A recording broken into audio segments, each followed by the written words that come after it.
بسم الله الرحمن الرحيم إنا أنزلناه في ليلة القدر وما أدراك ما ليلة القدر ليلة القدر خير من ألف شهر تنزل الملائكة والروح فيها بإذن ربهم من كل أمر سلام هي حتى مطلع الفجر. Assalamualaikum warahmatullahi wabarakatuh.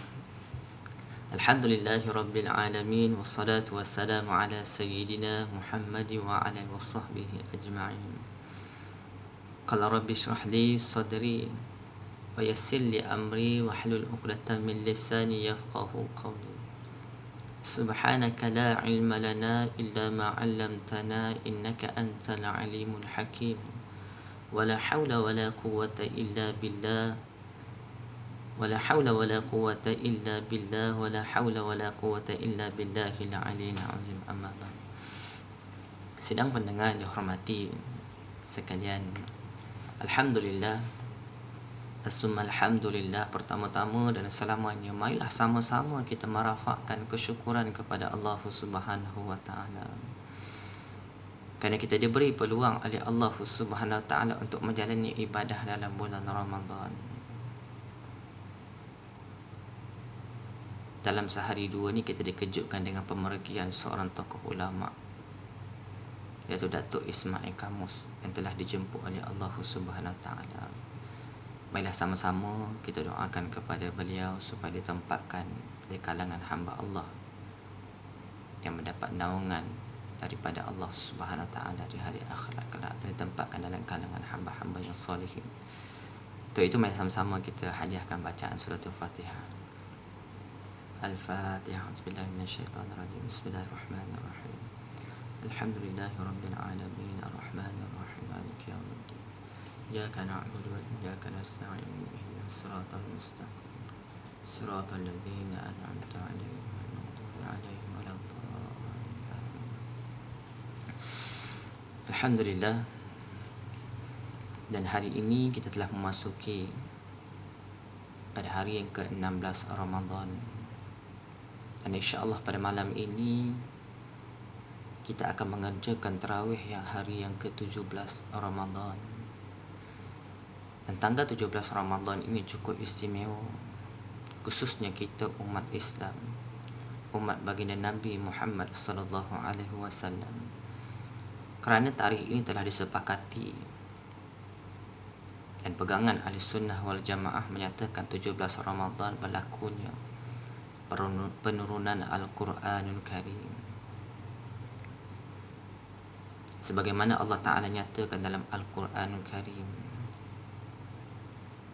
Allah Ta'ala ceritakan kepada kita perihal berkenaan penurunan Al-Quranul Karim, bermula dengan dalil dan firman Allah Subhanahu wa Ta'ala, bal huwa Qur'anun majid, bahkan inilah Al-Quran yang penuh dengan kemuliaan, fi lauhin mahfuz, yang tersimpan di Lauh Mahfuz. Tuan-tuan hadirin hadirat yang dimuliakan oleh Allah Subhanahu Wa Taala, Lauh Mahfuz ini adalah langit yang ketujuh dunia, yang mana Allah Subhanahu Wa Taala menurunkan Al-Quran ke langit ketujuh dunia. Dan ulama sepakat menyatakan inilah peringkat penurunan Al-Quran yang pertama. Ada 3 peringkat yang diturun penurunan Al-Quranul Karim. Peringkat yang pertama adalah diturunkan oleh Allah Subhanahu Wa Taala Al-Quranul Karim itu ke langit yang ketujuh, disebut sebagai Lauh Mahfuz. Dan kalau kita melihat hadis riwayat Hakim Baihaqi daripada Ibnu Abbas, kata Ibnu Abbas, unzil al-Quran jumlatan wahidah ila sama'id dunya, diturunkan Al-Quran itu jumlatan wahidah, secara sekaligus Maksudnya sebuku Al-Quran itu. Ila sama'id dunya, langit dunia. Dan kalau kita melihat dalam Al-Quranul Karim, Allah Ta'ala nyatakan dalam surah Ad-Dukhan pada ayat yang ketiga, kata Allah Subhanahu Wa Ta'ala, Inna anzalnahu fi lailatin mubarakah. Sesungguhnya kami, yakni Allah Subhanahu Wa Ta'ala, menurunkan Al-Quran ini pada malam yang penuh dengan kemuliaan, pada malam yang penuh dengan keberkatan. Dan lagi Allah Ta'ala nyatakan lagi dalam surah Al-Qad yang tadi kita dengar sama-sama, kita dengar bacaan Syekh Sa'ad Al-Ghamidi membacakan surah Al-Qad. Ayat yang pertama, kata Allah Subhanahu Wa Ta'ala, Inna anzalnahu fi lailatul qadr. Sungguhnya kami menurunkan Al-Quran pada malam yang penuh dengan kemuliaan. Lantaran itu kita melihat dan kita berada dalam bulan Ramadan, maka tertanya kita, apakah malam kemuliaan, malam penuh keberkatan? Allah Ta'ala tegaskan dalam Al-Quranul Karim, Syahrul Ramadan alladhi unzila fihi Al-Quran. Bulan Ramadan yang padanya diturunkan Al-Quran. Boleh buka dan surah yang kedua, itu surah Al-Baqarah pada ayat yang ke-185. Tadi kalau kita tengok, Ibnu Abbas menyatakan ila sama'id dunya, diturunkan kepada langit dunia. Langit dunia ini adalah peringkat penurunan Al-Quran yang kedua. Allah Ta'ala turunkan sebagai nak memberikan pengiklanan kepada penghuni langit, kepada para malaikat, bahawa Allah turunkan kemuliaan yang agung, yang besar ini sebagai suatu ikjaz, kemukjizatan, memberikan pengiklanan kepada seluruh penghuni langit.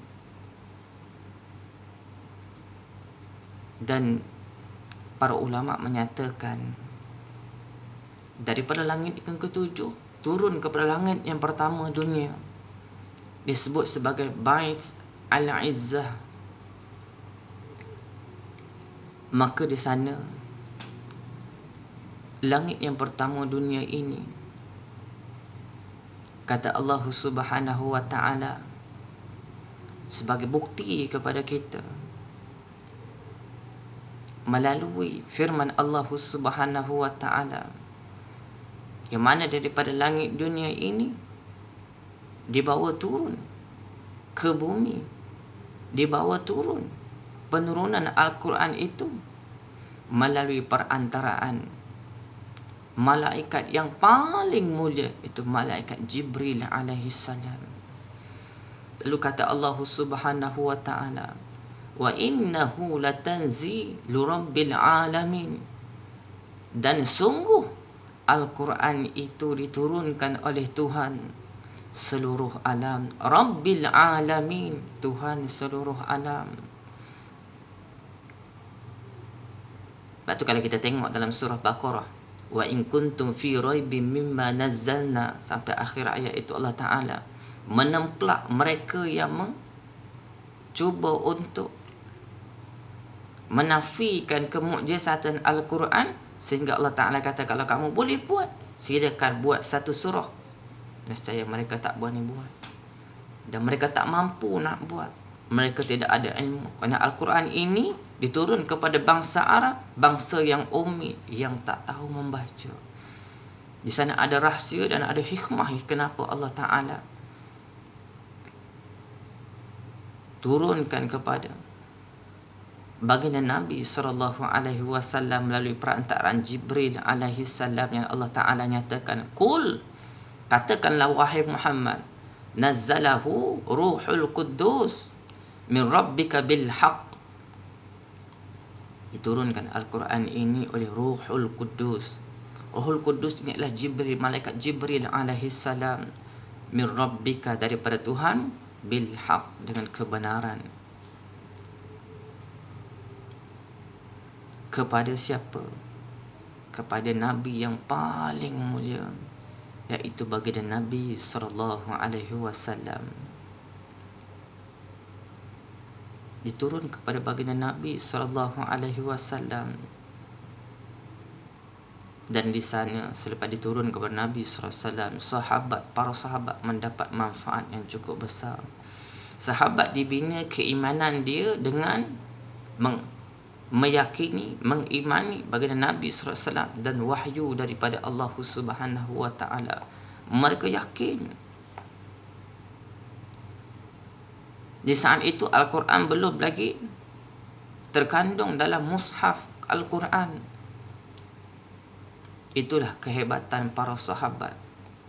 Dan Quran ini juga mendatangkan manfaat kepada umat baginda Nabi sallallahu alaihi wasallam. Dan penurunan ini disebut sebagai peringkat penurunan yang ketiga. Yang pertama tadi Lauhul Mahfuz. Yang kedua Baitul Izzah. Yang ketiga diturun kepada dunia, di atas muka bumi ini, kepada baginda Nabi sallallahu alaihi wasallam, seluruh kepada umat manusia di atas muka bumi ini. Dan bila kita sebut Al-Quran ini, dari sudut definisinya, Al-Quran ini adalah bacaan. Sebagaimana dinyatakan dalam kitab ni tuan-tuan, kalau kita tuan-tuan boleh tengok kitab ni, Mabahis fil Ulumul Quran, dikarang oleh Manna Qattan. Bagus tuan-tuan kalau kita ada kitab ni tuan-tuan, maka kita boleh cuba untuk membaca di sangat kelapangan masa, dan kita boleh melihat apakah di antara intipati pengajaran atau kisah-kisah perihal berkenaan penurunan Al-Quran. Al-Quran di sana ada Makki, Madani dan sebagainya, daripada A sampai Z tuan-tuan, kita boleh cuba untuk memahami tuan-tuan. Maka dalam kitab ini dinyatakan sebagai definisi Al-Quran itu disebut sebagai bacaan yang saya katakan tadi, merujuk kepada firman Allah Subhanahu wa taala, Inna alaina jam'ahu wa qur'anah فَإِذَا قَرَأْنَاهُ فَاتَّبِعْ قُرْآنَهُ. Kata Allah Subhanahu, sesungguhnya kamilah yang berkuasa mengumpulkan Al-Quran itu dalam dadamu dan menetapkan bacaannya, yakni pada lidahmu. Oleh itu, apabila kami telah menyempurnakan bacaan yakni kepadamu dengan perantaraan Jibril, maka bacalah menurut keadaan itu. Dan surah Al-Qiyamah pada ayat yang ke-17 sehingga kepada ayat yang ke-18. Itu definisi dari sudut bahasa. Maka saya juga ingin mengkongsikan definisi dari sudut istilah. Definisi dari sudut istilah ni ada 9 perkara. Pertamanya adalah kalamullah. Kalamullah ini adalah disandarkan kepada Allah Subhanahu wa taala melalui firman-Nya.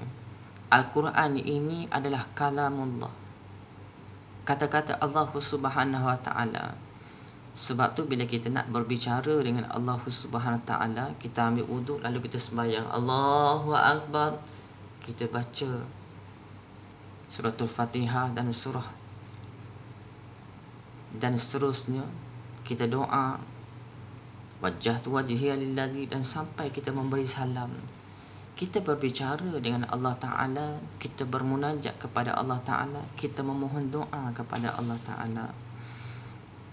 Dan bila mana kita nak supaya Allah Ta'ala berbicara dengan kita, maka dengan cara apa? Dengan kita membaca ayat-ayat suci Al-Quran Karim.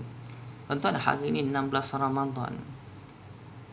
Kalau mengikut perkiraan 16 Ramadan, sepatutnya kita hari ini telah pun membaca Al-Quran hampir. Paling kurang kita telah pun sampai bacaan kepada halaman 300 muka surat. Hari ni ditambah lagi 20 muka surat, berarti 320 muka surat. Itulah kaedah ulama ajar kepada kita untuk kita nak khatam Al-Quran. Satu hari kita baca satu juz, menyamai 20 muka surat. Hari 16 Ramadan, 16 kali 2 telah pun sampai 332, iaitu 320 muka surat. Jadi mudah-mudahan tuan-tuan sama-sama kita usahakan supaya kita dapat target kita untuk kita nak khatam bacaan ayat suci Al-Quran dalam bulan Ramadan penuh dengan keberkatan yang Allah Ta'ala ganjari dengan limpahan rahmat dan kasih sayang Allah Ta'ala yang berlipat kali ganda. Dalam satu hadis disebut Al-Munazzalu ala Muhammad sallallahu alaihi wasallam Al-Muta'abbadu bitilawatihi. Diturunkan Al-Quran ini kepada Muhammad, Nabi Muhammad sallallahu alaihi wasallam. Al-muta'abbadu bitilawatihi, membacanya dikira sebagai ibadah, tuan-tuan. Istimewa kita bila baca Quran, tuan-tuan, kita mendapat kasih sayang daripada Allah Ta'ala. Kita dapat perhatian daripada Allah Ta'ala. Tuan-tuan, kalau kita nak berjaya di dunia dan hari akhirat, lazimlah kita untuk membaca ayat-ayat suci Al-Quran. Mudah-mudahan Al-Quran ini juga yang akan datang di alam barzakh, akan menerangi kubur kita, insya-Allah, tuan-tuan. Dan kalau kita tengok yang kedua, istilah yang kedua disebut sebagai al-mu'jiz ataupun mu'jizat. I'jaz yakni kemuliaan Al-Quran. Bermaksudnya apa? I'jaz, kemuliaan Al-Quran bermaksud suatu perkara yang luar biasa. Nabi guna ayat-ayat suci untuk mencabar bangsa-bangsa Arab. Ternyata bangsa Arab tidak boleh menandingi kalamullah, ayat-ayat suci yang Al-Quran yang Nabi SAW lafazkan dan bacakan kepada mereka. Ternyata mereka terpegun dengan lurah bahasa Arab, ayat-ayat suci Al-Quran ini, dan mereka tak mampu nak mematikan hujah daripada ayat-ayat suci Al-Quranul Karim. Inilah keistimewaan yang disebut sebagai mu'jizat, kemu'jizatan i'jaz. Yang ketiganya adalah nazala ila Muhammad, diturunkan kepada Muhammad. Pertama, kalamullah. Yang kedua, yang bermu'jizat. Yang ketiga, nazala ila Muhammad, diturunkan kepada Nabi Muhammad sallallahu alaihi wasallam, tuan. Nabi yang paling mulia. Dan Allah Ta'ala nyatakan dalam Al-Quran, Nabi Muhammad ini sebagaimana kata Allah Ta'ala, wa ma arsalnaka illa rahmatan lil alamin. Tidak aku utus engkau wahai Muhammad melainkan untuk membawa rahmat kepada seluruh alam, tuan-tuan. Specialnya Nabi sallallahu alaihi wasallam. Tadi kita sebut syahrul Ramadan alladzi unzila fihi al-Quran hudan lin-nas wa bayyinatin minal huda wal furqan. Bulan Ramadan yang padanya diturunkan Al-Quran hudan lin-nas, menjadi petunjuk kepada sekalian manusia. Wa bayyinatin minal huda wal furqan, membezakan di antara perkara yang hak dan perkara yang batil, tuan-tuan. Umat di kalangan bangsa Arab sewaktu penurunan Al-Quran, suatu pada peringkat awal, tuan-tuan, mereka berada dalam kehidupan jahiliah. Dengan pengutusan seorang Rasul nak bawa mereka untuk mendapat nur ilahi, nak bawa mereka untuk mendapat cahaya petunjuk daripada ayat suci Al-Quran yang datangnya daripada Allah Ta'ala. Allah Ta'ala kata tadi dalam Quran, zalikal kitab hudan lil muttaqin. Al-Quran, kitab inilah kitab yang membawa menjadi petunjuk kepada sekian orang yang beriman dan bertakwa kepada Allah Ta'ala. Huda ini juga adalah sebagai salah satu daripada nama-nama ayat suci Al-Quran. Al-Quran ini banyak nama, di antaranya Majid, Hudan dan sebagainya. Maka diturunkan oleh siapa? Dibawa turun oleh siapa? Kita sebut tadi Jibril, min baina Jibril, diturunkan daripada Jibril alaihi salam, perantaraan daripada Jibril alaihi salam. Allah Ta'ala utuskan Jibril bawa wahyu kepada Nabi sallallahu alaihi wasallam. Jibril adalah malaikat yang paling mulia. Sewaktu Rasulullah, wahyu yang pertama turun sewaktu Rasulullah berada di Gua Hira. Rasulullah berada di Gua Hira, beruzlah di Gua Hira, melakukan ibadah di Gua Hira. Jibril alaihi salam datang peluk Nabi sallallahu alaihi wasallam, "Iqra, bacalah." Nabi hanya menyatakan, "Ma ana biqari, aku tak tahu membaca." Jibril peluk kali kedua, "Iqra, ma ana biqari, aku tak tahu membaca." Peluk kali yang ketiga, setiap pelukan itu dipeluk dengan seerat-eratnya. "Ma ana biqari," nak tunjuk kepada kita, tuan-tuan, Jibril datang bawa wahyu, peluk Nabi, tuan-tuan. Jibril pun nak peluk insan manusia yang paling mulia, tuan-tuan. Apa hikmah di sebalik Jibril peluk baginda Nabi sallallahu alaihi wasallam? Hanya Allah Subhanahu wa taala yang mengetahui. Dan barangkali kita boleh andaikan Jibril pun nak peluk batang tubuh Nabi sallallahu alaihi wasallam, Nabi yang paling mulia ini, yang diutuskan oleh Allah Subhanahu wa taala kepada umat yang paling mulia di atas muka bumi Allah Subhanahu wa taala ini. Dan selepas pada itu Nabi pulang kepada isteri dia, Sayyidina Khadijah. Nabi katakan, "Zambiluni, selimutlah aku, selimutlah aku, selimutlah aku." Nabi cerita kepada isteri beliau bahawasanya penurunan wahyu turun, suruh dia baca, "Iqra bismi rabbikal ladzi khalaq, khalaqal insana min 'alaq, Iqra wa rabbukal akram, alladzi 'allama bil qalam, 'allamal insana ma lam ya'lam." Itulah wahyu yang pertama daripada surah Al-Alaq pada ayat yang pertama sehingga ayat yang kelima. Maka isteri beliau Sayyidatina Khadijah, tuan, membawa baginda Nabi sallallahu selepas dari itu berjumpa pakcik beliau, Waraqah bin Nawfal, seorang ahli kitab. Dia kata, yang turun kepada kamu ini adalah merupakan namus. Setiap orang yang diturunkan ini adalah satu banyak kitab. Dan sekiranya aku hidup sewaktu kamu diangkat sebagai rasul, maka aku akan mengikutimu. Dan setiap nabi yang diturunkan ini akan mendapat tentangan daripada umat beliau. Telah memberikan isyarat. Tengok bagaimana isteri baginda Nabi SAW menggunakan pendekatan yang bijaksana. Bila dia dapat sesuatu berita, dia tak terus memberikan sesuatu persepsi negatif.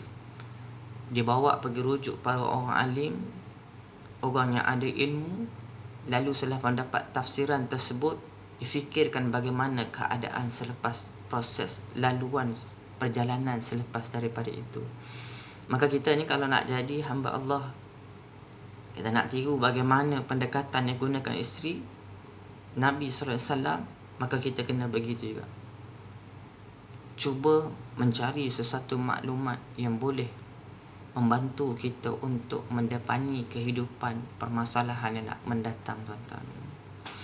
Dan itulah wahyu yang pertama. Seterusnya, perkara yang kelima adalah kitabun fi mushaf, termaktub dalam mushaf Al-Quran Usam Osmani, tuan-tuan. Sewaktu penurunan Al-Quran, para sahabat, tuan-tuan, hanya dibenarkan dengan menulis ayat-ayat suci Al-Quranul Karim. Mereka tulis di 100 tempat, pelepas tamar dan sebagainya, tuan-tuan. Dan selepas kewafatan baginda Nabi SAW, apabila Sayyidina Abu Bakar diangkat sebagai khalifah, Umar datang bertemu dengan Abu Bakar mencadangkan supaya membukukan Al-Quran. Maka di sana selepas perbincangan yang panjang, sedang pada asalnya Abu Bakar kata, bagaimana aku nak membukukan Al-Quran, satu perkara yang Rasulullah tak buat. Tapi hidayah diberikan oleh Allah Ta'ala, dilantik Zaid bin Sabit untuk menjelujuri Al-Quran.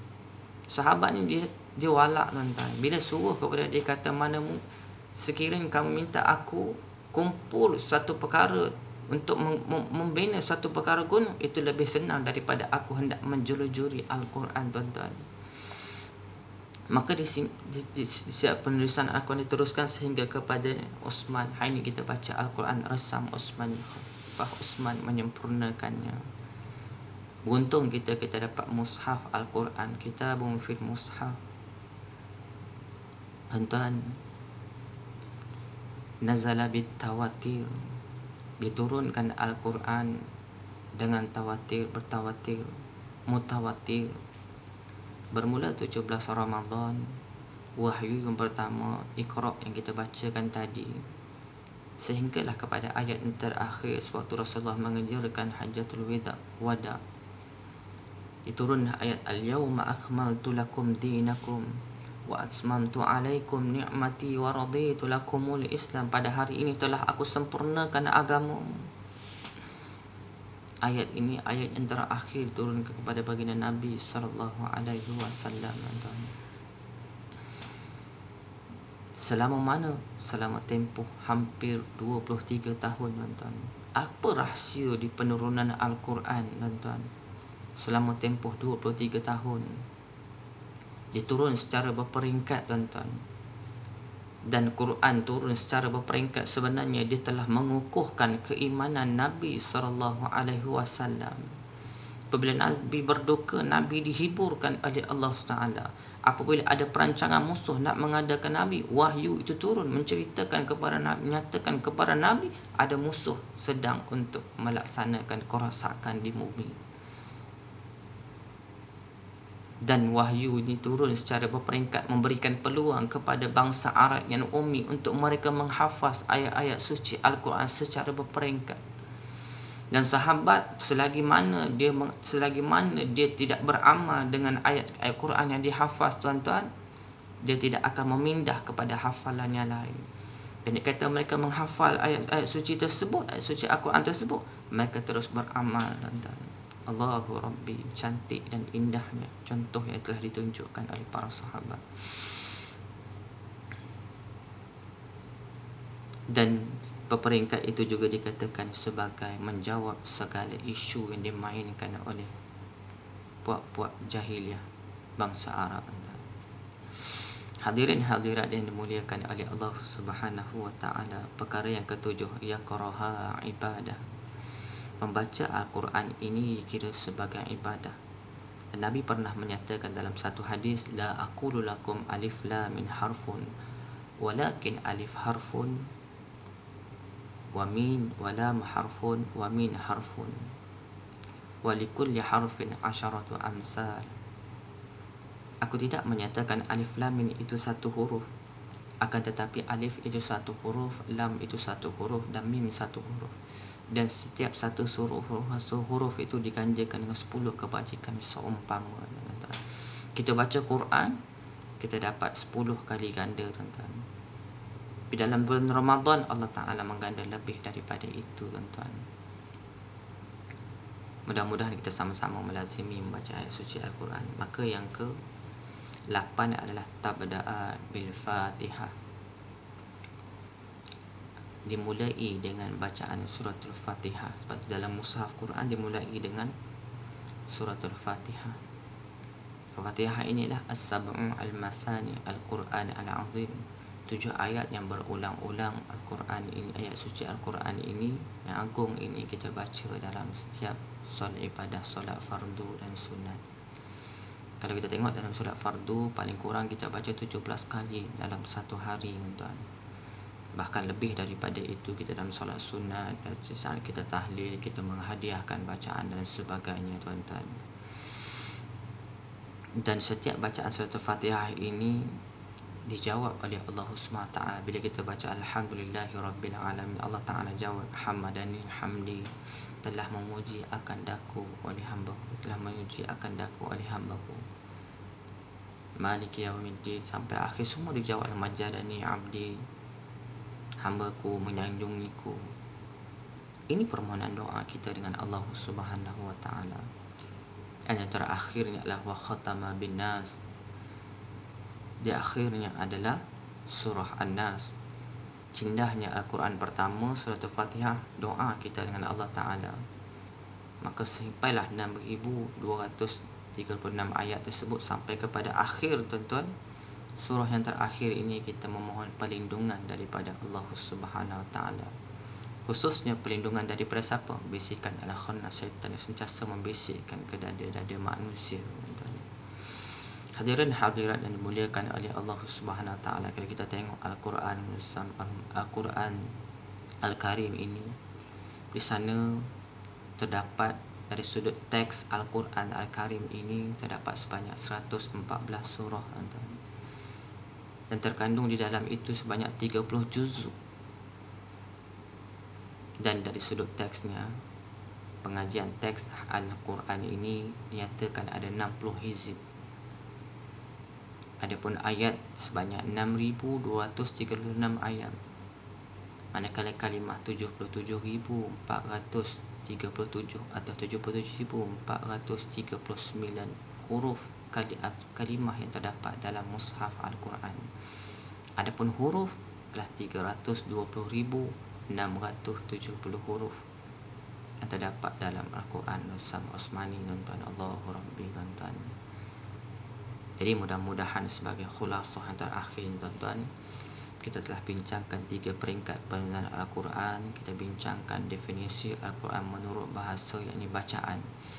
Dan kita bincangkan juga pagi ini definisi Al-Quran menurut istilah. Sebagaimana yang pernah saya nyatakan tadi adalah kalamullah al-mu'jiz nazala ila Muhammad min baina Jibril, kitabun fi mushaf nazala bit tawatir yaqraha ibadah yabda'a bil Fatihah wa khataman nas. Sebagai akhirnya, tuan-tuan, marilah sama-sama kita mudah-mudahan kita menyambut 17 Ramadan, nuzul Al-Quran ini, dengan kita sama-sama membacakan surat Allah Subhanahu Wa Ta'ala ini, iaitu Al-Quran Karim. Dan sama-samalah kita usaha supaya kita melihat, tadabbur akan makna yang kita sebut sebagai surat Allah, dan juga merupakan mesej-mesej penting daripada Allah kepada kita, tuan-tuan. InsyaAllah bila kita amati dan kita baca surat Allah Ta'ala ini, dan kita baca dan kita fahami mesej-mesej mengikut kehendak Allah Ta'ala, kita akan selamat dan berbahagia di dunia ini. Jadi saya kira cukuplah sekadar itu yang mampu saya sampaikan dan kongsikan perihal nuzul Al-Quran. Sekalipun saya tahu telah pun dibincang panjang lebar seperti ini, tapi saya kadar untuk mengingatkan kembali khususnya kepada diri yang bercakap ini, melihat akan kebesaran dan kemuliaan yang Allah Ta'ala kurunkan Al-Quran Karim ini kepada kita. Mudah-mudahan kita dapat menghayati dan sama-sama kita mendapat rahmat dan kasih sayang daripada Allah Subhanahu Wa Ta'ala, mudah-mudahan, insya-Allah. Jadi anak kira yang baik itu datang daripada Allah Subhanahu Wa Ta'ala, dan kurang lemah daripada kelemahannya bercakap ini. Wabillahi taufiq wal hidayah. Wassalamualaikum warahmatullahi wabarakatuh.